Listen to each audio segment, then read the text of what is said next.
Hello বন্ধুরা, আমি Suchitra Japan থেকে। আমি দেখো আজকে জাপানে ঘুরতে যাচ্ছি একটুখানি। আর জাপানে কিন্তু এখনও প্রতিদিনই ভূমিকম্প হচ্ছে। ওয়েদারটা খুব সুন্দর, কিন্তু প্রতিদিনই ভূমিকম্প হয় এখানে।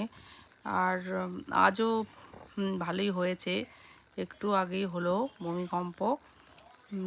তাও যেরকম জাপানিজরা ঠিক সেরকমভাবেই তাদের লাইফ চলে যাচ্ছে। তো বন্ধুরা, আমি দেখো একটুখানি মার্কেটে গেলাম।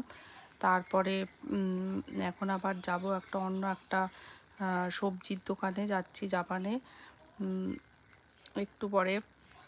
আর খুব গরম, আজকে দিনটা এত গরম লাগছে।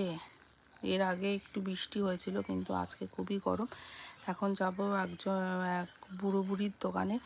এখানে সব বুড়ো বুড়িরা সবাই মিলে এই জাপানিজ দোকানটা চালায়। সব সব বয়স্ক মহিলা আর বয়স্ক দাদু দিদা।